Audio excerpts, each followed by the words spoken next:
Hello കൂട്ടുകാരെ, day 6 വ്ലോഗിലേക്ക് സ്വാഗതം. അങ്ങനെ നമ്മൾ രാവിലെ ഉറക്കം എണീറ്റിട്ടുണ്ട്. പള്ളിയിലൊന്നും പോയില്ല. രാവിലെ എണീറ്റപ്പോൾ തന്നെ ഫുള്ള് മഴയായിട്ട് അങ്ങനെ ഒന്നും മൂടില്ലാതെ ഇങ്ങനെ എണീറ്റിരിക്കുകയാണ്. പള്ളിയിൽ പോലും പോകുന്നില്ല. അങ്ങനെ ഇരിക്കുമ്പോഴാണ് വണ്ടിയെല്ലാം ഫുള്ള് മഴയത്ത് നനയാണ്.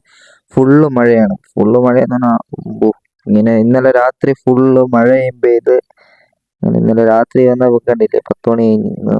പിന്നെ ഇന്ന് രാവിലെ ആയപ്പോൾ ഫുള്ള് മഴ. ഒരു പരിപാടി നടക്കുക വെളിയിൽ പോയി.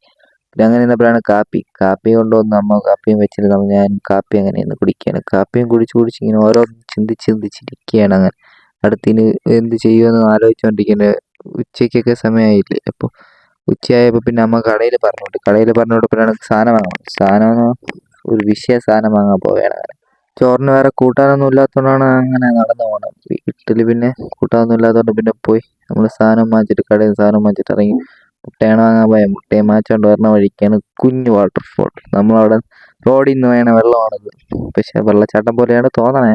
നിങ്ങൾക്ക് എന്താണ് തോന്നണേ എന്തായാലും കമൻറ്റ് ചെയ്യുക ഗൈസ്. അത് കഴിഞ്ഞ് നമ്മൾ വെള്ളം വേണ വഴിയും കാണിച്ചിട്ട് നമ്മൾ നേരെ വീട്ടിൽ പോയി. അങ്ങനെ ചോറുണ്ടാക്കി വെച്ചിട്ടുണ്ട്. മുട്ട പൊരിച്ചതും വെച്ച് ചോറ് കഴിക്കുന്ന സമയം എത്രയാണ്. ഞാൻ രാത്രിയാണ് റെക്കോർഡ് ചെയ്യുന്നത്, അതുകൊണ്ടാണ് പറയാൻ പറ്റാത്തത്. അങ്ങനെ നമ്മൾ ട്യൂഷൻ കഴിഞ്ഞ് വന്നിട്ടുണ്ട്. ട്യൂഷൻ കഴിഞ്ഞ് വന്നപ്പോഴാണ് വീട്ടിൽ പലഹാരം വാങ്ങിച്ചു. പിന്നെ ഉള്ളിവടയും തിന്ന് തേയിലയും കുടിച്ചിട്ട് നമ്മൾ അങ്ങനെ ഇരിക്കുകയാണ്. തേയില വിത്ത് ഉള്ളിവട.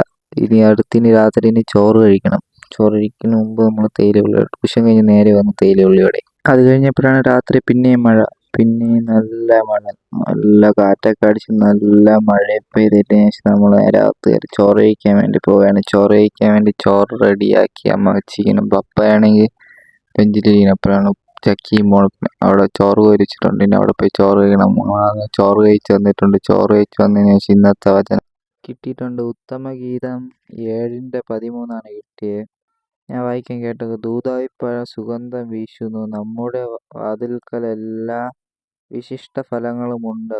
പ്രിയനെ, പഴുത്തതും ഉണങ്ങിയതുമെല്ലാം നിനക്കായി ഒരുക്കി വെച്ചിരിക്കുന്നു. ഇതാണ് ഇന്നത്തെ വചനം. ശരി, ഇന്ന് എല്ലാം കഴിഞ്ഞിട്ടുണ്ട്. ഇനി നേരെ പോയി കിടന്നുറങ്ങണം. ഇതുവരെ കണ്ട് ലൈക്ക് ചെയ്യാത്തുണ്ടെങ്കിൽ ലൈക്ക് ചെയ്ത് ഷെയർ ചെയ്ത് സബ് ചെയ്ത് പോകാണിക്കുക. ഇനി നാളെ എന്തായാലും അടുത്ത വ്ലോഗുമായിട്ട് വരും.